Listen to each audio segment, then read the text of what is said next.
प्रिय भक्तों, आज मैं आप लोगों को जितिया व्रत की एक ऐसी कथा सुनाने जा रही हूँ जिसे सुनने मात्र से आपके जीवन में सुख संपत्ति और धन की वर्षा होगी। तो चलिए कथा को प्रारंभ करते हैं। प्रिय भक्तों, सब प्रेम से बोलो जीमूत वाहन भगवान की जय।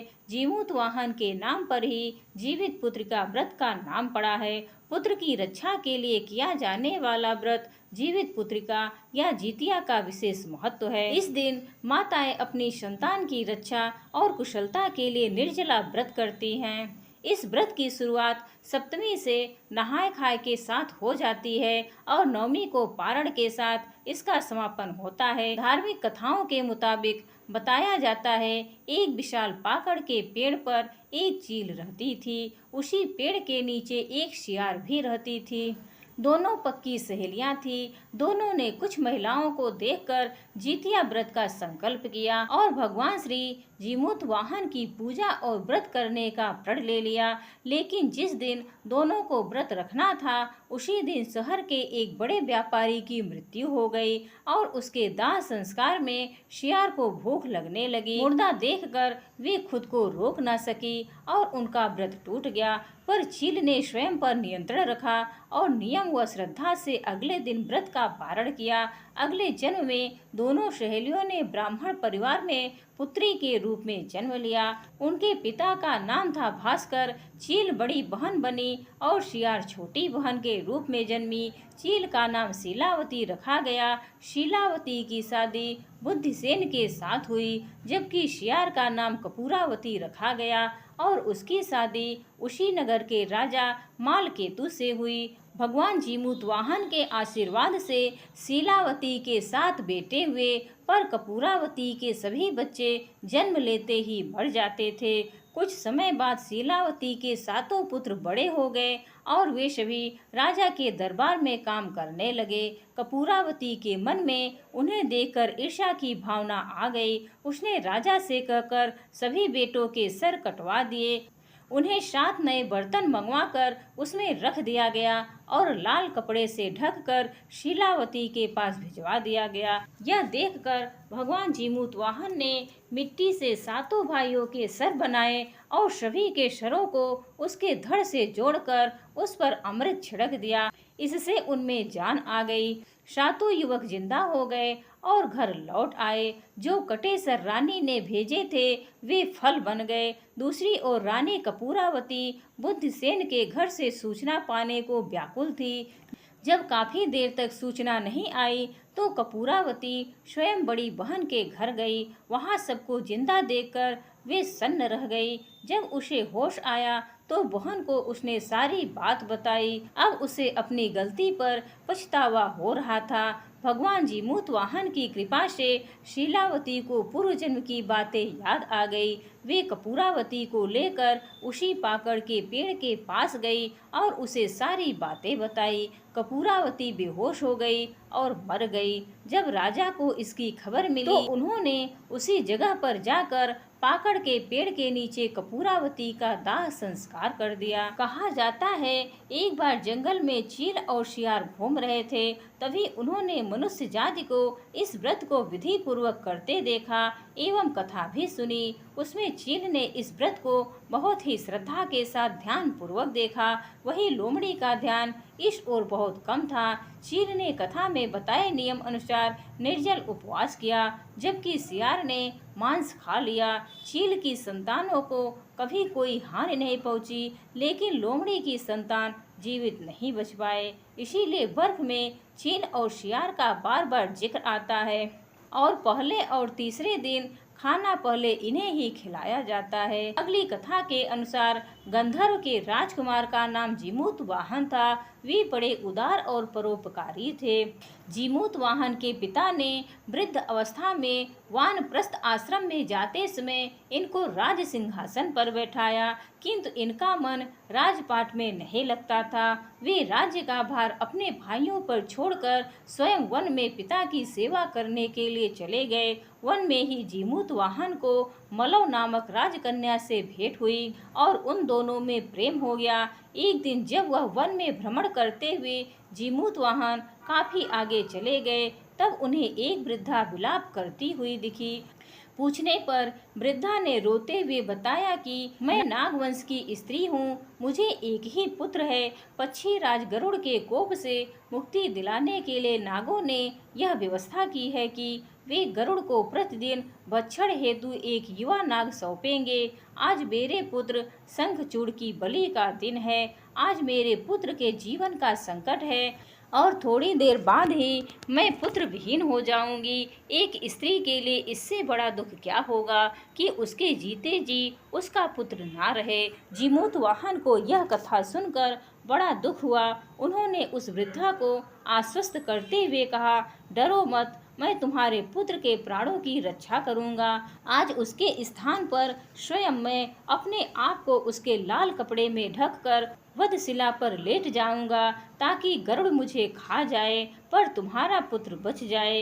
इतना कहकर जीमूतवाहन ने शंखचूड़ के हाथ से लाल कपड़ा ले लिया और वे उसे लपेटकर गरुड़ को बलि देने के लिए चुनी गई वधशिला पर लेट गए। नियत समय पर गरुड़ वेग से वहां आए और वे लाल कपड़े से ढके जीमूतवाहन को पंजे में दबोचकर पहाड़ के शिखर पर जाकर बैठ गए। गरुड़ ने अपनी कठोर चोंच का प्रहार किया और जीमूतवाहन के शरीर से मांस का बड़ा हिस्सा नोच लिया। इसकी पीड़ा से जीमूतवाहन की आंखों से आंसू बह निकले।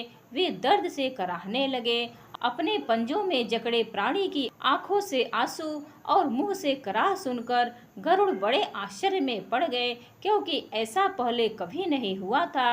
उन्होंने जीमूतवाहन से उनका परिचय पूछा। जीमूतवाहन ने सारा किस्सा कह सुनाया और कैसे एक स्त्री के पुत्र की रक्षा के लिए वे अपने प्राण देने आए हैं। आप मुझे खाकर भूख शांत करें। गरुड़ उनकी बहादुरी और दूसरों की प्राण रक्षा के लिए स्वयं का बलिदान देने की हिम्मत से बहुत प्रभावित हुए। उन्हें स्वयं पर पछतावा होने लगा और वे सोचने लगे कि यह एक मनुष्य है जो दूसरे के पुत्र की रक्षा के लिए स्वयं की बलि दे रहा है, और मैं हूँ जो देवों के संरक्षण में हूँ किंतु दूसरे की संतान की बलि ले रहा हूँ। उन्होंने जीमूतवाहन को मुक्त कर दिया। गरुड़ ने कहा, हे उत्तम मनुष्य, मैं तुम्हारी भावना और त्याग से बहुत प्रसन्न हूँ। मैंने तुम्हारे शरीर पर जो घाव किए हैं मैं उन्हें अभी ठीक कर देता हूँ। तुम अपनी प्रसन्नता के लिए मुझसे कोई वरदान मांगो। राजा जीमूतवाहन ने कहा, हे पक्षीराज, आप तो सर्वसमर्थ हैं। यदि आप प्रसन्न हैं और वरदान देना ही चाहते हैं तो आप सर्पों को अपना आहार बनाना छोड़ दे। आपने अब तक जितने भी प्राण लिए हैं उन्हें जीवन प्रदान करे। गरुड़ ने सबको जीवन दान दिया और नागों की बलि ना लेने का वरदान भी दिया। इस प्रकार जीमूतवाहन के साहस से नाग जात की रक्षा हुई। गरुड़ ने कहा, तुम्हारी जैसी इच्छा वैसा ही होगा। हे राजा, जो स्त्री तुम्हारे इस बलिदान की कथा सुनेगी और विधि पूर्वक व्रत का पालन करेगी उसके संतान मृत्यु के मुख से भी निकल आएगी। तब से ही पुत्र की रक्षा हेतु जीमूतवाहन की पूजा की प्रथा शुरू हो गई। यह कथा कैलाश पर्वत पर भगवान शंकर ने माता पार्वती को सुनाई थी। जीवित पुत्रिका के दिन भगवान श्री गणेश, माता पार्वती और शिव जी की पूजा एवं ध्यान के बाद व्रत कथा भी सुननी चाहिए। अभी श्रवण करते हैं जितिया व्रत की एक अन्य कथा। महाभारत युद्ध के बाद अपने पिता की मृत्यु के बाद अश्वत्थामा बहुत ही नाराज था और उसके अंदर बदले की आग तीव्र थी, जिस कारण उसने पांडवों के शिविर में घुसकर सोते हुए 5 लोगों को पांडव समझकर मार डाला था। लेकिन वे सभी द्रौपदी की 5 संतानें थी। उसके इस अपराध के कारण उस अर्जुन ने उसे बंदी बना लिया और उसकी दिव्य मणि छीन ली, जिसके फलस्वरूप अश्वत्थामा ने उत्तरा की अजन्मी संतान को गर्भ में ही मारने के लिए ब्रह्मास्त्र का उपयोग किया, जिसे निष्फल करना नामुमकिन था। उत्तरा की संतान का जन्म लेना आवश्यक था, जिस कारण भगवान श्री कृष्ण ने अपने सभी पुण्य का फल उत्तरा की अजन्मी संतान को देकर उसको गर्भ में ही पुनः जीवित कर दिया। गर्भ में मरकर जीवित होने के कारण उसका नाम जीवित पुत्रिका पड़ा और आगे जाकर यही राजा परीक्षित बना। तभी से यह व्रत किया जाता है। एक राज्य में एक राजा राज्य करता था, अपनी प्रजा से बहुत प्यार करता था। प्रजा भी अपने राजा से बहुत ही खुश थी। राज्य में चारों तरफ खुशियां ही खुशियां थी। उस नगर में कोई भी व्यक्ति दुखी या गरीब नहीं था। राजा अपनी संतान के समान ही प्रजा को देखकर बहुत ही खुश रहा करते थे। राजा की रानी बहुत ही सुंदर और सरल स्वभाव की नारी थी। वे हमेशा राजा के फैसले का सम्मान करती थी और अपने धर्म कर्तव्यों का पालन बड़े ही अच्छे से करती थी। रानी अच्छे स्वभाव और गुणों के कारण राजा को चहेती थी। राजा रानी से खूब प्यार करते थे। रानी की जरा भी तबीयत खराब होती तो राजा के डर के मारे जान निकलने लगती थी। यह सोचकर कि रानी को कहीं कुछ हो न जाए, कहीं रानी मुझे छोड़कर चली न जाए, राजा रानी पर जान छिड़कते थे।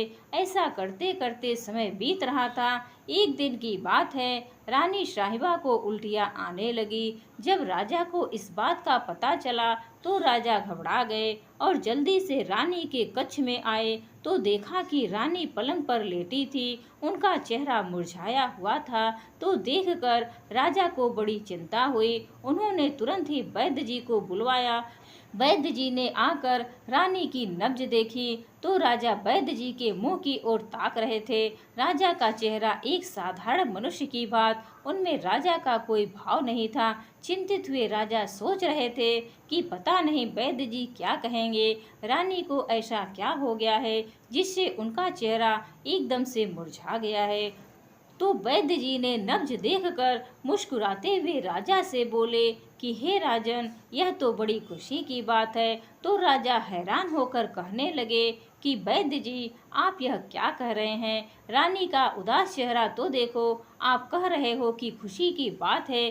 तो राजा की बोली पर और विनीत सूरत को देखकर वैद्यराज ने कहा, बेटा, हमारा सौभाग्य है जो आप हमारे राजा हैं, पर इसमें भी सौभाग्य की बात यह है कि हमारे राजमहल में किलकारियां गूंजने वाली हैं, रानी साहिबा माँ बनने वाली हैं। तो यह सुनते ही राजा की खुशी का कोई ठिकाना न रहा। अब राजा तो रात दिन अपने आने वाली संतान के बारे में सोच सोचकर खुश होते रहते और रानी का भी खूब ख्याल रखते। ऐसा करते करते 9 महीने बीत गए। फिर वह खुशी का दिन भी आ गया जिसका राजा को बड़ी ही बेसब्री से इंतजार था। रानी ने एक बहुत ही सुंदर पुत्री को जन्म दिया। राजा बहुत ही प्रसन्न हुए और अपनी पुत्री के जन्म पर खूब खुशियां मनाई। सारी प्रजा को मिठाइयाँ बांटी गई। नन्हे मेहमान के आने के कारण सारे नगरवासी बहुत ही प्रसन्न थे। पर होनी को कौन टाल सकता है। जब राजकुमारी 5 दिन की हुई तो रानी साहिबा की तबीयत अचानक से बिगड़ने लगी और उनकी मृत्यु हो गई। यह सदमा राजा सहन न कर पाए और पूरी तरह से टूट गए और रानी की मौत की वजह वे अपनी बेटी को ही मानने लगे। कहने लगे कि मेरी पुत्री कर्महीन है जो होते ही अपनी माँ को खा गई। तो जिस दिन राजकुमारी का नामकरण संस्कार होने वाला था तो राजा ने उसकी शक्ल भी नहीं देखी और कहा कि मुझसे दूर ले जाओ इसे। रानी के जाने के बाद में राजा बड़े ही उदास और दुखी रहते थे। उनका स्वभाव चिड़चिड़ा हो गया था। वे ना किसी से बात करते थे, ना कोई भी बात करने की कोशिश करता था। वो बात बात पर गुस्सा करते थे। तो राजा के मंत्री ने सलाह दी कि राजा, अगर आप बुरा न माने तो आपसे एक बात कहूँ। रानी जी के जाने के बाद आप बिल्कुल अकेले हो गए हैं। होनी को कौन टाल सकता है। आप बेवजह ही अपनी बेटी को दोष दे रहे हैं। अगर आप उसे अपनी गोद में ले प्यार करें तो आपका मन हल्का हो जाएगा और उसे भी तो माँ बाप की ज़रूरत है। माँ का प्यार भगवान ने नहीं छोड़ा और बाप का प्यार उसे मिल नहीं रहा।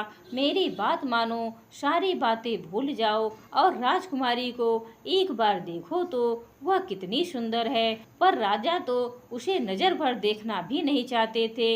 इस तरह वे राजकुमारी दासी के हाथों पलने लगी। उसका नाम दुखिया रखा गया। यह नाम राजा ने ही रखा था। राजा ने कहा कि वे दुखिया है, जन्म लेते ही अपनी माँ को खा गई। तो यह सुनकर सारे मंत्री सैनिक प्रजा बहुत ही दुखी होते, पर राजा के आगे किसी की एक नहीं चलती। धीरे धीरे 6 महीने बीत गए।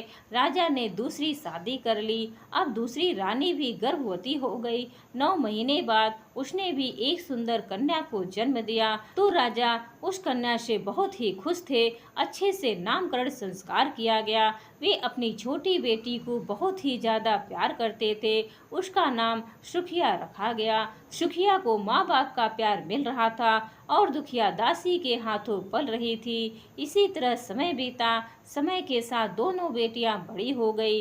तो एक दिन रानी ने राजा से कहा कि हे राजन, हमारी बेटियां विवाह के योग्य हो गई हैं। तो राजा ने कहा, तुम दुखिया का नाम मेरे सामने मत लो। तो रानी कहने लगी, हे राजा, है तो वे आपकी ही बेटी, आपको उसकी शादी तो करनी ही पड़ेगी। तो राजा कहने लगे, मेरी समझ में नहीं आ रहा कि मैं उसके लिए कैसा वर तलाश करूं, क्योंकि वे मुझे बिल्कुल भी अच्छी नहीं लगती। तो रानी कहने लगी, तुम उसके लिए साधारण सा गरीब परिवार देख लो, उसकी शादी कर दो और हमारी बेटी के लिए अच्छा राजघराना देकर उसकी शादी करो। अपने माँ बाप से सुन सुनकर सुखिया भी दुखिया को बिल्कुल भी पसंद नहीं करती थी। कभी भी वे उससे बात नहीं करती थी।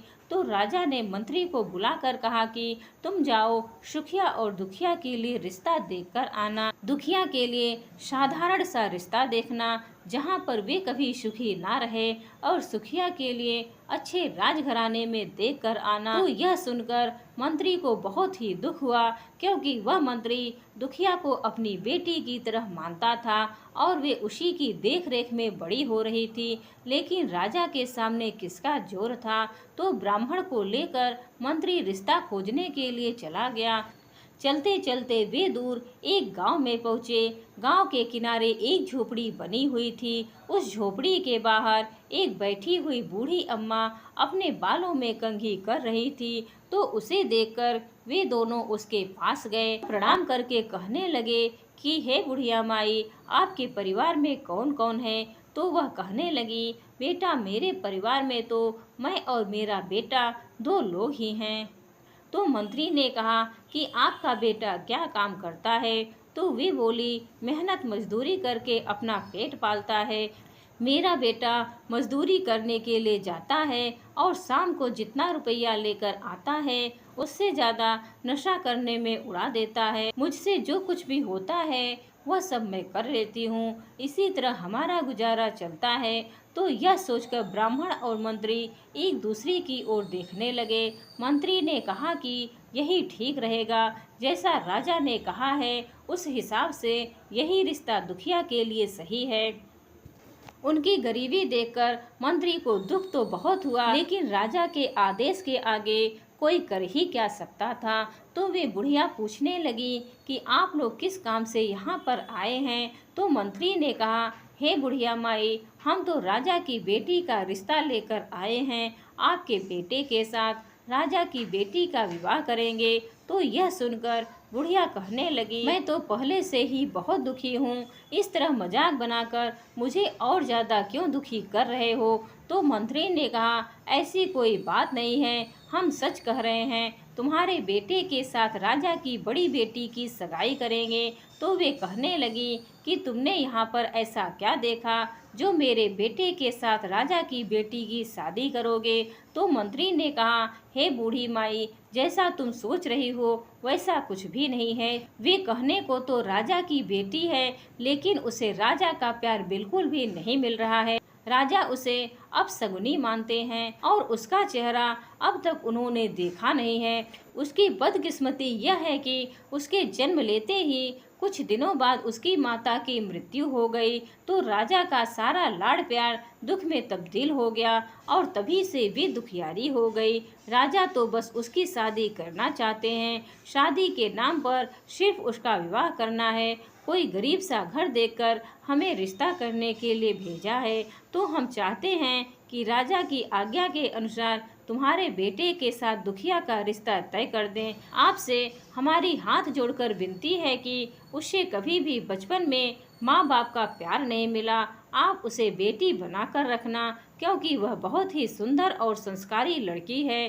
तो यह सुनकर बुढ़िया माई कहने लगी, हाँ हाँ क्यों नहीं, क्या पता मेरे बेटे के भी भाग्य सुधर जाएं। मेरी बहू के घर पर आने पर वे भी ढंग से काम करने लगे। जाओ, वरना ऐसा कौन होगा मेरे बेटे के लिए अपनी बेटी के लिए हाँ करेगा।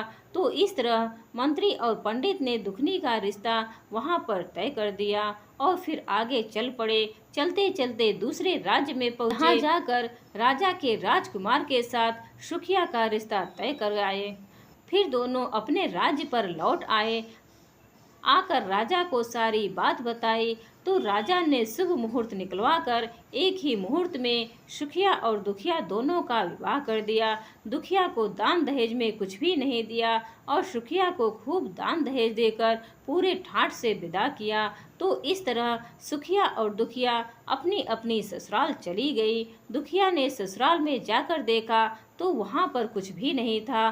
वे तो अपने भाग्य का लिखा मानकर रहने लगी और अपनी सासू माँ की खूब सेवा करती हुई उसके हाथ पैर दबाती, स्नान करने के लिए पानी डालती, बालों में कंघी करती। तो उसकी सास उसे ढेरों दुआएं देती। लेकिन दुखिया के पति का स्वभाव बहुत ही गलत था। दिन भर मेहनत मजदूरी करता तो शाम को जितने भी पैसे मिलते उससे आधे रुपए में वह शराब पीकर घर आ जाता। दुखिया को गाली गलौज करता, मारता पीटता तो बेचारी आंसू बहाकर रह जाती। मन ही मन सोचती रहती कि बचपन में माँ का प्यार नहीं मिला, अब जवानी में पति का प्यार नहीं, तो मुझसे ज़्यादा अभागन कौन होगी। इस तरह जैसे तैसे समय बीतता जा रहा था। समय के साथ वे 3 बच्चों की माँ बन गई।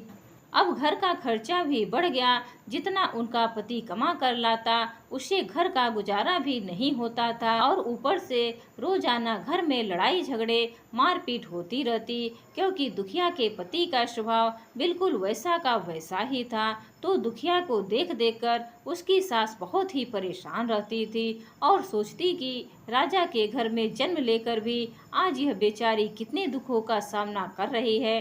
भोजन बनाती तो सासू माँ को भोजन कराती, अपने पति देव को भोजन करवाती, बच्चों को खिलाती। तो कभी कभी ऐसा होता कि दुखिया के लिए कुछ भी ना बचता तो वे बेचारी भूखी ही सो जाती।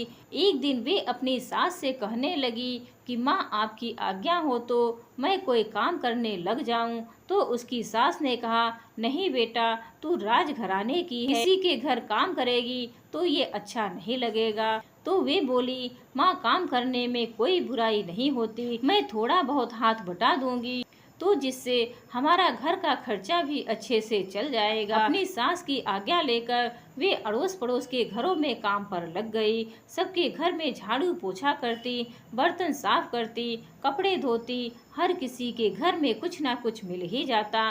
कोई आटा दे देता, कोई दाल चावल दे देता, कोई बची हुई सब्जी दे देता, कोई बच्चों के लिए कपड़े दे देता। इसी तरह अनेक कष्टों का सामना करते हुए दुखिया अपना जीवन जी रही थी। एक दिन की बात है, वे काम करने के लिए उनके घरों में गई तो देखा कि सारी की सारी औरतें नहा धोकर पूजा पाठ कर रही हैं। तो वे पूछने लगी, बहनों आप सब यह क्या कर रहे हैं, इसके करने से क्या फल मिलता है। तो वे उसे बताने लगी, यह तो जितिया का व्रत है, इसे करने से संतान पर कभी कोई कष्ट नहीं आता है और मन की मुराद पूरी हो जाती है।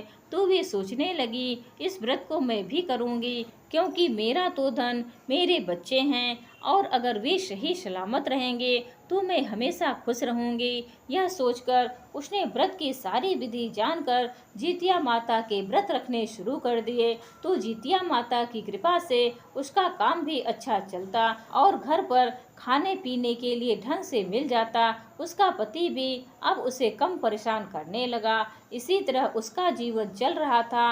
एक दिन की बात है, उसकी बहन सुखिया को दुखिया की याद आई तो वे सोचने लगे कि दुखिया न जाने कहाँ है, किस हाल में है।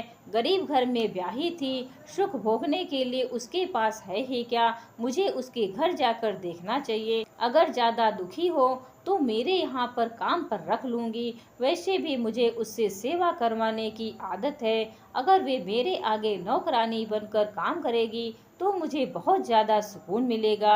यह सोचकर वे दुखिया से मिलने के लिए चलती है। जैसे ही वे उसके घर पर पहुंची तो दुखिया अपनी बहन सुखिया को आया हुआ देखकर बड़ी खुश हुई और उसे बैठने के लिए पीढ़ा भी दिया। उसके पास जितना था उसी के हिसाब से खूब खातिरदारी की गई। सुखिया चुपचाप देख रही थी कि झोपड़ी तो टूटी पड़ी है, पता नहीं कब ऊपर गिर जाए। घर की हालत बहुत बुरी थी। घर में कोई भी सामान नहीं था। इधर उधर बच्चे खेल रहे थे। उनके तन पर कपड़े भी नहीं थे, बाल बिखरे हुए थे, मैले कुचैले बच्चे थे। और उसकी सास भी वहीं पर बैठी हुई थी। अपनी बहू दुखिया के गुणगान कर रही थी, खूब तारीफें कर रही थी और दुखिया भी बहुत ही खुश थी। तो यह देखकर सुखिया सोचने लगी कि कुछ भी नहीं है, फिर भी इतनी खुश है। तो दुखिया से कहने लगी, दुखिया मैं तुमसे एक बात पूछूं, तुम्हारी इतनी मारी हालत है, खाने को अनाज नहीं है, पहनने के लिए कपड़े नहीं है, तुम ऐसे कैसे रहती हो? तो दुखिया बोली कि बहन क्या बताऊं, इनसे जितना बन पड़ता है यह कमा कर लाते हैं, मैं भी इनका हाथ बटा देती हूँ। आसपास के घरों में काम करके वहाँ से जो थोड़ा बहुत मिल जाता है तो मिलजुल कर अपना काम चला लेते हैं। तो सुखिया कहने लगी कि मेरे होते हुए तुम्हें औरों के घर काम करने की क्या जरूरत है? तुम मेरे राजमहल में आ जाया करो, मेरा काम कर दिया करो। जितने रुपए ये तुम्हें देती होंगी उनसे दुगने दाम मैं तुम्हें दूंगी। तो दुखिया बेचारी तो निष्पाप थी, अपनी बहन की बातों में आ गई और दूसरे दिन से सुखिया के घर में काम पर लग गई।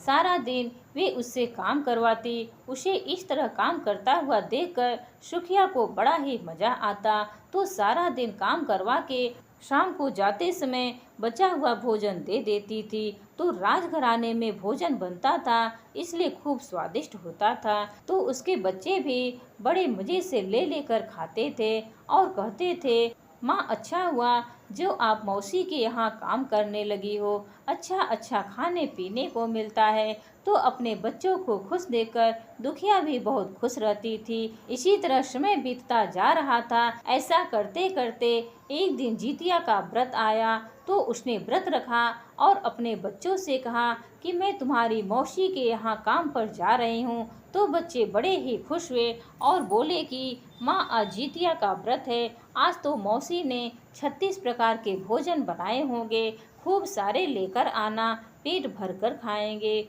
तो वे बोली, हाँ हाँ क्यों नहीं, जाऊंगी तो लेकर ही आऊंगी। ये कहकर दुखिया सुखिया के यहाँ काम पर चली गई। सारा दिन काम करती रही। दोपहर हुई तो दुखिया कहने लगी कि बहन मैं घर जा रही हूँ, मुझे जितिया माता की पूजा करनी है।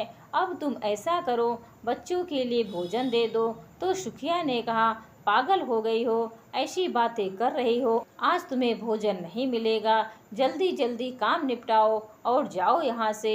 इस तरह कहकर वे फटकार लगा देती है। तो यह सुनकर दुखिया बड़ी ही दुखी होती है और अपने भाग्य को कोसती हुई रोती हुई घर में चली जाती है। तो बच्चे तो बड़ी आस लगाकर बैठे हुए थे। वे अपनी माँ को देखकर बहुत खुश होते हैं और कहते हैं कि माँ आज तो मौसी ने खूब अच्छे अच्छे पकवान भेजे होंगे, जल्दी लाओ, कहाँ है? तभी उनकी नज़र माँ के चेहरे पर पड़ती है। तो देखते हैं उसकी माँ के आंखों में आंसू है। तो बच्चे कहते हैं, कोई बात नहीं माँ, आज मौसी ने कुछ नहीं दिया, पर तुम्हारा जितिया का व्रत है, तुम व्रत कैसे रखोगी? तब वे अपने बच्चों से कहने लगी कि बेटा मेरी धन पूंजी तो तुम ही हो, तुम्हारी सलामती के लिए मैं यह व्रत जरूर रखूंगी। तो वे बच्चे बोले, माँ खाने के लिए कुछ नहीं है, तुम अपना नहाए खाए आज कैसे पूरा करोगी? तो उसने कहा, जितिया माता अपने आप कोई न कोई रास्ता दिखाएगी। इसी तरह घंटे 2 घंटे बीत गए। तो वे सोचती है, मैं अपनी भूख तो बर्दाश्त कर सकती हूँ, लेकिन अपनी सास और बच्चों की भूख को मैं कैसे देखूँ? कुछ ना कुछ तो मुझे करना ही पड़ेगा। तभी वह निश्चय करती है, आज के बाद मैं किसी के घर काम करने के लिए नहीं जाऊंगी। आज से मैं जंगल जाऊंगी और लकड़ियाँ काटकर शहर में बेचा करूंगी। तो यह कठोर निर्णय लेकर कुल्हाड़ी और रस्सी लेकर जंगल की ओर चल पड़ती है। जीमूत वाहन को मन ही मन याद करते हुए अपने बच्चे की लंबी आयु की कामना करती हुई जंगल की तरफ बढ़ती ही जाती है। कभी अपने भाग्य को कोसती तो कभी अपने बच्चों को याद करती। आज उसे अपनी माँ की याद आ रही थी। उसे अपने बचपन में ही छोड़कर चली गई थी। इसी तरह चलते चलते वह घने जंगल में पहुंच जाती है। तभी उसे एक गाय कराहती हुई नजर आती है। यह तो बहुत ही दयालु थी, उसे किसी का दुख देखा नहीं जाता था। वो जल्दी से गाय के पास पहुंचती है और पूछती है, गाय माता, आप इस तरह से क्यों रो रही हो, क्यों कराह रही हो? वे कहती हैं, बेटी, मैं प्रसव पीड़ा से बहुत ही दुखी हूँ। आज मेरा प्रसव नहीं हो रहा है, तुम मेरी मदद करो। तो दुखिया कुल्हाड़ी और रस्सी एक ओर रखकर वहीं पर बैठ जाती है और उस गाय के पेट को दबाती है। तो कुछ समय बाद गाय एक सुंदर से बछड़े को जन्म देती है और दुखिया को ढेरों आशीष देते हुए कहती है, तू कहाँ जा रही है? तो वे कहती है कि आज मेरा जितिया माता का व्रत है, जंगल से लकड़ियाँ लाने जा रहे हूँ, बाजार में लकड़ी बेचूंगी। तो गाय कहती है, ठीक है बेटी, तुम वापस आते समय मुझसे मिलते हुए जाना। तो ठीक है कहकर दुखिया वहाँ से रवाना हो जाती है। थोड़ी दूर आगे जाने पर एक नागिन मिलती है। वे भी दर्द से कराह रही थी। तो दुखिया उससे पूछती है, नागिन, तुम इस तरह से दुखी क्यों हो? तो उसने कहा कि 12 वर्ष हो गए मेरी यह कसूली नहीं उतर रही है, इसी की वजह से मैं परेशान हूँ। तुम कौन हो जो मुझसे इस तरह पूछने के लिए आई हो? वरना लोग तो मुझे देखते ही दूर भाग जाते हैं। तो दुखिया कहने लगी, नागिन बहन, मुझे डर कर क्या करना है? अगर तुम मुझे डस भी लोगी तो क्या फर्क पड़ेगा? धरती पर कम से कम बोझ कम हो जाएगा। मैं तो वैसे ही दुखी हूँ। बचपन में माँ बाप के प्यार के लिए तरसती रही और ससुराल में भी पति का प्यार नहीं मिला, जिससे मैं बचपन के दुखों को भूल जाऊं। पति तो ऐसा है, मतलब हो तो बोलता है, नहीं तो बोलता ही नहीं। ना मुझसे मतलब है, ना अपनी माँ से, अपने बच्चों से। घर पर आता है तो कभी नशा करके सड़क पर ही पड़ा रहता है। हे नागिन, मेरा जीवन बड़े ही कष्ट से बीत रहा है। नागिन कहने लगी, बहन, अब तो मैं भी बहुत परेशान हूँ। देखो, मेरी केचुरी नहीं उतर रही है। अगर तुम मेरी सहायता कर दो तो बहुत ही अच्छा होगा। तो दुखिया तो दयालु थी ही, उसने नागिन की केचुरी उतारने में मदद की। केचुरी उतरते ही नागिन की काया कंचन सी हो गई और वे इधर उधर लहलहाकर बल खाती हुई चलने लगी और ढेरों आशीष देने लगी और दुखिया से कहने लगी, बहन, जब तुम वापस जाओ तो मुझसे मिलकर जाना। तो दुखिया वहाँ से चल पड़ी। चलते चलते उसने देखा कि घने जंगल में एक झोपड़ी बनी हुई है। उसके आगे एक बूढ़ी अम्मा बैठी हैं। चेहरे से वे बहुत ही उदास दिखाई दे रही थी। तो दुखिया तो सरल स्वभाव की थी। वे कुल्हाड़ी और रस्सी रखकर उस बूढ़ी अम्मा के पास गई और जाकर बोली, माँ जी, आप इस जंगल में क्या कर रही हैं? बहुत परेशान दिखाई दे रही हैं, कहो क्या बात है? तो वे बोली, बेटा, मुझसे चला नहीं जा रहा है, मुझे झोपड़ी के अंदर चारपाई पर लिटा दो। तुम बताओ, तुम इस घने जंगल में क्या करने आई हो? तो वे बोली, माँ जी, मैं तो लकड़ी लेने आई थी। आज मेरा जितिया माता का व्रत है। जंगल से लकड़ी काटकर बाजार में बेचूंगी। जो मिलेगा उससे बच्चों के लिए भोजन लेकर जाऊंगी और जितिया माता की पूजा करूंगी। तो वे बुढ़िया के रूप में जितिया माता ही थी। वे कहने लगी, बेटा, तुम लकड़ी लेकर चली जाना, पहले मुझे सहारा देकर अंदर चारपाई पर बिठा दो। तो दुखिया उसे बड़े प्यार से अपने कंधे का सहारा देते हुए अंदर तक ले गई और ले जाकर चारपाई पर बैठा दिया। तो वे कहने लगी, बेटा दुखिया, देख मेरे बालों में कितने जुएं पड़ गए हैं, कितनी बुरी तरह से बिखरे हुए हैं। कितने महीने हो गए मैंने तो अपने बालों को धोया भी नहीं है। तुम ऐसा करो, मेरे बाल धो दो। तो दुखिया वहीं पर बैठ गई और पहले उसके बालों में कंघी करने लगी, फिर बालों में से जुएं निकाली और फिर गर्म पानी करके बुढ़िया माई के बालों को धोया और स्नान कराने के लिए पानी डाला। तो बुढ़िया माई स्नान करके बैठ गई और कहने लगी, बेटा मेरे बाल बना दे। तो जैसे ही दुखिया उसके बाल बनाने लगी तो बुढ़िया को नींद आने लगी और वे दुखिया की गोद में सर रखकर सो गई। यह देखकर दुखिया को बड़ी ही खुशी हो रही थी। उसे ऐसा लग रहा था जैसे मुझे मेरी माँ मिल गई। उसे समय का बिल्कुल भी ज्ञान नहीं था कि घर पर बच्चे इंतजार कर रहे हैं, मेरी सास और बच्चे भूखे हैं। बस वे तो बुढ़िया की सेवा में लगी रही।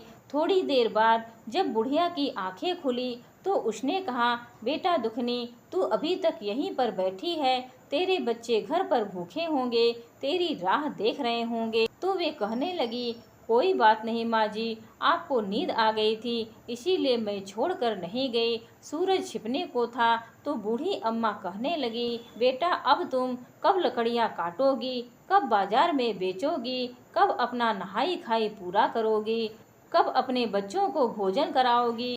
ऐसा कहते हुए जितिया माता ने एक खूंटी की ओर इशारा किया जिस पर एक मैला कुचैला थैला टंगा हुआ था। कहा कि बेटा जरा उस थैले को देना। तो दुखिया ने उस थैले को उतारकर बुढ़िया माई को दे दिया। तो बुढ़िया ने उस थैले को खोलकर उसके अंदर से एक लाल रंग की पोटली निकाली और कहा कि बेटा इसे ले जाओ और घर ले जाकर इसे खोलना। अब लकड़ियाँ लेने मत जाओ, सूर्यास्त होने वाला है, तुम सीधे घर चली जाओ। तो वे बूढ़ी अम्मा के चरण स्पर्श करके उनका आशीर्वाद ले अपने घर की ओर रवाना हो गई। सोचने लगी, बच्चे राह देख रहे होंगे, तो इसी तरह जल्दी जल्दी चलती हुई जा रही थी। उसे नागिन बहन और गाय माता के बारे में कुछ भी याद नहीं था। तभी उस पर नागिन की नज़र पड़ी तो उसने आवाज़ लगाई, दुखिया बहन ऐसे कैसे जा रही हो, मैंने तुमसे कहा कि मुझसे मिलकर जाना। तो वे कहने लगी, क्या बताऊं बहन, सूर्यास्त होने वाला है, घर जाकर मुझे पूजा पाठ भी करनी है, बच्चे भूखे हैं, मेरी राह देख रहे होंगे, कहो तुम क्यों मुझे बुला रही थी। तो नागिन ने उसे एक मणि देते हुए कहा, यह नागमणि है, जहाँ पर भी इसे ले जाकर रख दोगी वहाँ पर अन्न धन की कोई कमी नहीं रहेगी, नवनिधि 12 सिद्धि होगी। यह कहकर नागमणि दुखिया को दे दी। तो दुखिया बहुत ही खुश हुई, नागिन को प्रणाम करके आगे चली।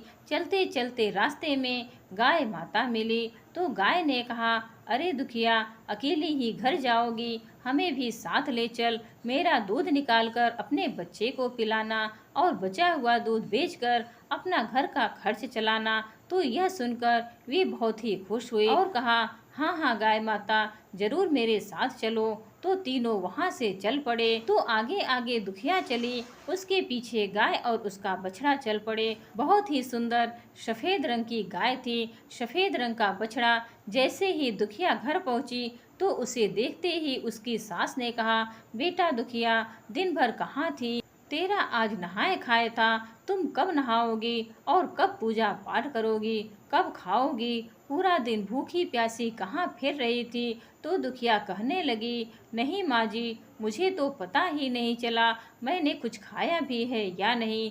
यह जानकर दुखिया ने जंगल वाली सारी बात अपनी सास को बताई। तो सास ने सुनकर कहा, बेटा दूसरों की मदद करना बहुत अच्छी बात है। तो यह कहकर उसने एक घी का दीपक जला दिया और कहा कि दुखिया बेटा लाओ वो पोटली उस दीपक के आगे रख दो। तो दुखिया ने वे पोटली निकाली और खोलकर दीपक के आगे रख दी और उसे खोलकर देखा तो उसमें से हीरे जवाहरात मोती निकलने लगे। यह देखकर वे बहुत ही खुश हुई, आज हमारे तो भाग्य खुल गए, यह तो जितिया माता की कृपा है। फिर वे अपनी सासू माँ के चरण स्पर्श करके भगवान का आशीर्वाद लेती हुई फिर गाय का दूध निकालने के लिए जाती है और तो गाय उसे एक बाल्टी भरकर दूध देती है। तो वे और उसके बच्चे उसकी सास बड़े ही प्यार से गौ माता का दूध पीते हैं। तभी उसका पति मजदूरी करके घर आ जाता है।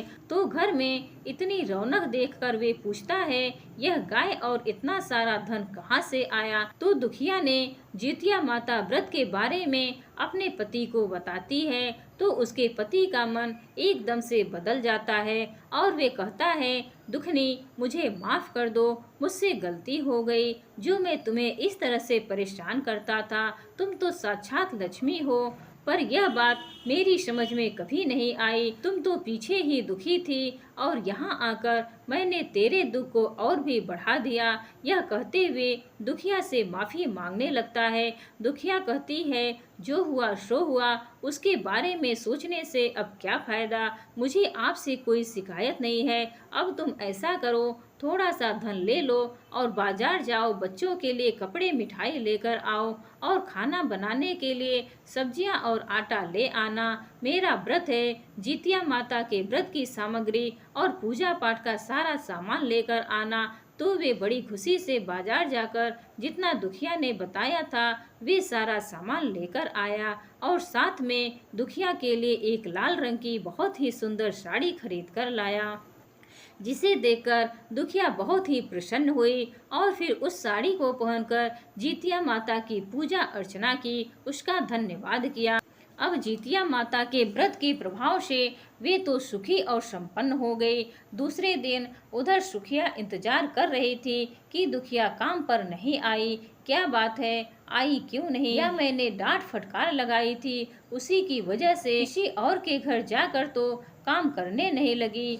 अगर सामने नौकरानी बनकर नहीं रहेगी तो मुझे चैन कैसे मिलेगा। यह सोचकर सुखिया दुखिया के घर की ओर चल पड़ी। वहां जाकर जोर से आवाज लगाई, अरे ओ दुखिया, आज काम करने के लिए क्यों नहीं आई? तो दुखिया कहने लगी, बहन क्या बताऊं, मैं तो काम पर नहीं आ सकती। ऐसा करो, तुम ही मेरे यहाँ पर काम पर आ जाओ। तो दुखिया की ऐसी बात बोलते ही सुखिया ने उसके घर में देखा तो झोपड़े में सारी सुख सुविधाएं की चीजें मौजूद थी और वहां पर मिस्त्री आए हुए थे जो नए घर बनाने की बातें कर रहे थे। तो सुखिया यह देखकर हैरान थी कि कल तक जिसके घर में रोटी भी नहीं थी, उनके घर आज इतना सारा धन कहाँ से आया। तो वे दुखिया से कहने लगी, अरे दुखिया, तू यह धन कहाँ से लाई? चोरी की है या डाका डाला है? सच सच बता। तो दुखिया कहने लगी, नहीं बहन, मैंने ना तो चोरी की है ना ही कोई डाका डाला है। मैंने तो जितिया माता का व्रत किया है। जितिया माता के व्रत के पूरे प्रताप से ही यह सब कुछ मुझे मिला है। यह सुनकर सुखिया के मन में लालच पैदा हो गया। यह सारा कुछ उससे पूछकर घर आ गई। घर आकर उसने पूरी रात मुश्किल से बिताई और सुबह होते ही कुल्हाड़ी और रस्सी उठाई जंगल की तरफ चल दी। तो उसकी सास ने उसे रोकते हुए कहा, सुखिया बेटा कहाँ जा रही हो? तो वे बोली, माँ जी आकर बताऊंगी, मैं थोड़ा धन लेने के लिए जा रही हूँ। तो सुखिया की सास कहने लगी, बेटा हम लोग तो राजघराने से हैं, हमारे घर में धन धान्य की कोई कमी नहीं है। तुम्हें ऐसी कौन सी जरूरत आन पड़ी है? तूने कुल्हाड़ी और रस्सी उठाई और जंगल की तरफ चल पड़ी।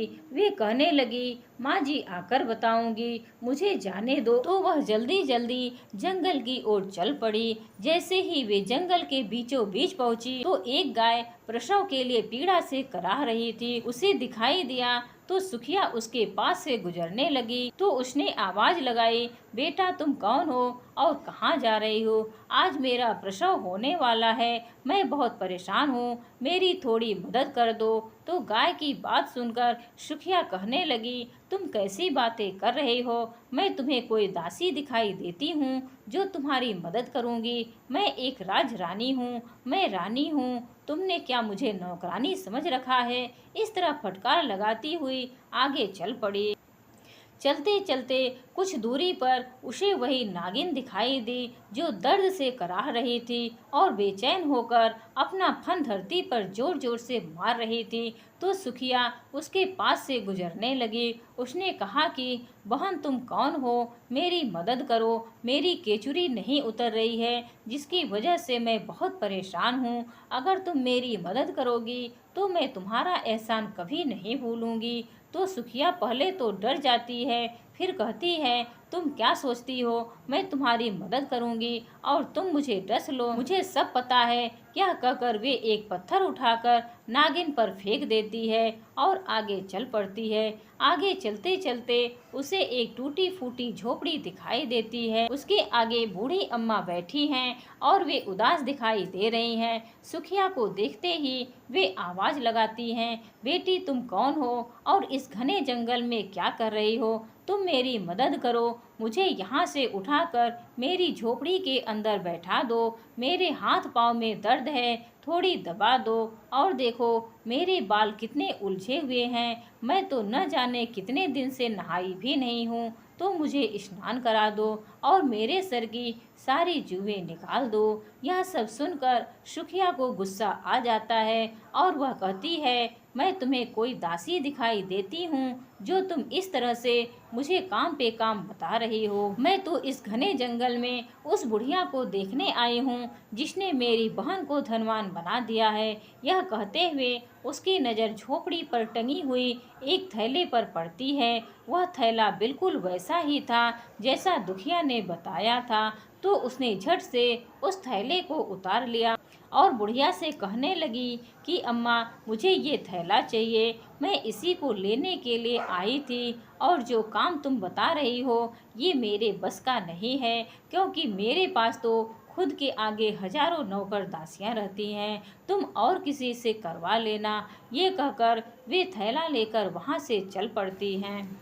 आगे चलने पर वे देखती हैं कि वे नागिन वैसे ही फन जमीन पर पटक रही थी। तो उससे मुंह फेर करके वे आगे चल पड़ती है। आगे वही गाय दिखाई देती है। वे भी पीड़ा से परेशान हो रही थी। तो सुखिया को बिल्कुल भी दया नहीं आती है। वह सीधे अपने घर चली जाती है।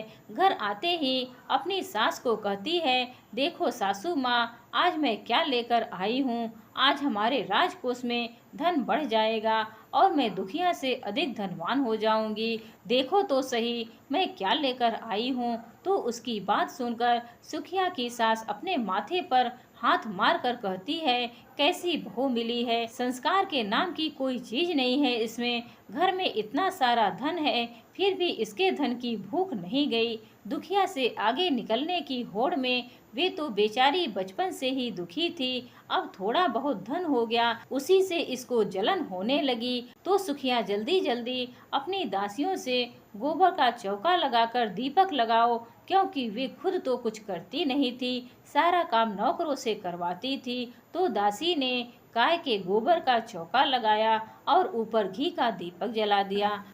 तो सुखिया ने जल्दी से पोटली निकाली और आगे कर थोड़ी देर बाद उसे खोलकर देखने लगी। तो उसमें से तो कीड़े मकोड़े बिच्छू सांप निकलने लगे। सारे घर में गंदगी हो गई। यह देखकर सुखिया हैरान हो जाती है और कहती है, दुखिया मुझसे झूठ बोल रही थी। तभी अचानक से उसके घर में आग लग जाती है। तो उसकी सास और वे दोनों बड़ी ही मुश्किल से भागकर बाहर निकलती हैं और उनका सारा राजपाट, धन दौलत सब कुछ जलकर नष्ट हो जाता है। तो उसकी सास उसे ताना देती है कि कितने साल हो गए आए हुए, अभी तक तो मैंने पोते पोतियों का मुंह नहीं देखा और ऊपर से हमारा राजपाट, धन वैभव सब तुम्हारी वजह से राख हो गया। तुम तो अभागिन हो, कुलच्छड़ी हो, कभी किसी का कहना नहीं मानती, जो मन में आता है वही करती हो। कर्म फूटे हमारे, जो तुम जैसी बहू बनकर हमारे घर में आई। इससे अच्छा तो यह होता कि दुखिया को हम बहू बना कर लाते, कम से कम वे संस्कारी तो थी।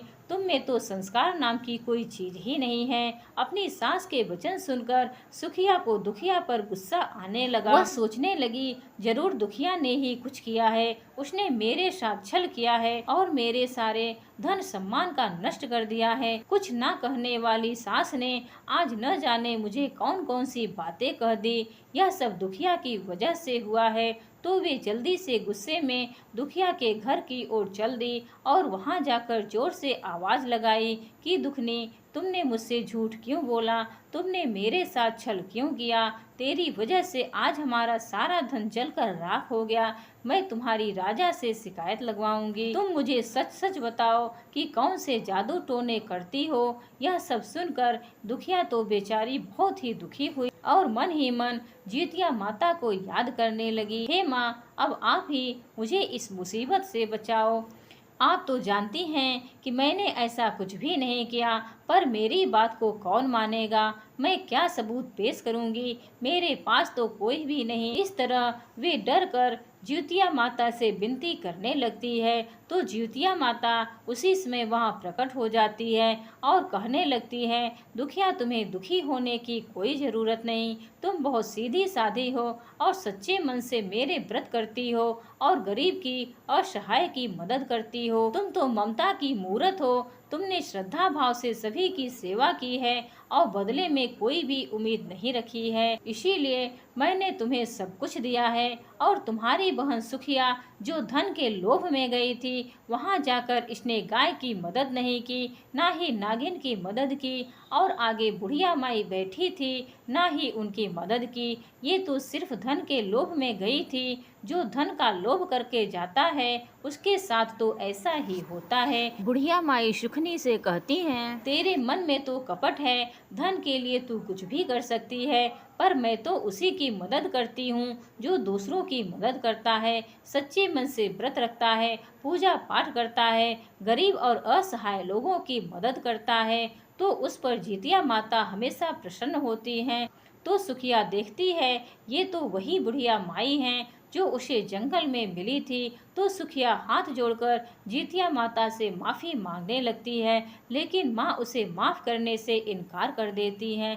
तो दुखिया हाथ जोड़कर माँ के पाँव पकड़ लेती है और कहती है, माँ मेरी बहन भोली है, इसे माफ़ कर दो। तो जितिया माता को अपने भक्त पर दया आती है। वे सुखिया से कहने लगती है कि देख तू अपनी बहन को कितना बुरा चाहती थी, फिर भी दुखिया के मन में तेरे लिए कोई बैर भावना नहीं है। इतना धन होने के बाद भी ये तुम्हारी भलाई चाहती है। मैं इसके कहने पर तुम्हें माफ़ कर देती हूँ। तुम्हारा राजपाट वैसा ही हो जाएगा, यह आशीर्वाद भी देती हूँ। जितिया माता के आशीर्वाद से सुखिया का घर पहले के जैसा हो गया। फिर सुखिया बिल्कुल बदल चुकी थी। वे अपनी बहन दुखिया के साथ पूजा पाठ करने लगी। फिर हर साल जितिया माता का व्रत बड़े ही श्रद्धा भाव से करती थी। तो जितिया माता की कृपा से उसे भी पुत्र की प्राप्ति हुई। तो अपनी बहू के बदलाव देखकर और पोते को पाकर सुखिया की सास भी बहुत खुश हुई और वे दुखिया को आशीर्वाद देते हुए कहने लगी, बेटी यह सब कुछ तेरी वजह से हुआ है। अब दोनों बहनें खुशी खुशी रहने लगी। दोनों के घर में किसी भी चीज़ की कोई कमी नहीं थी। जितिया माता जैसा आपने दुखिया को दिया वैसा सबको देना। जो भी आपका व्रत रखे, कथा कहे या सुने या फिर हुंकारा भरे, उसकी सारी मनोकामनाएं पूर्ण करना। प्रेम से बोलो जितिया माता की जय। यह थी सुखिया और दुखिया दो बहनों की कथा, जो जीवित पुत्रिका के व्रत में सुनी जाती है। इस कथा को सुने बिना हमारा व्रत अधूरा माना जाता है। प्रिय भक्तों, इस पवित्र कथा को बोलते समय अगर कोई त्रुटि हो तो क्षमा चाहती हूँ। उम्मीद है आज की यह कहानी आप सभी को पसंद आई होगी। हर हर महादेव।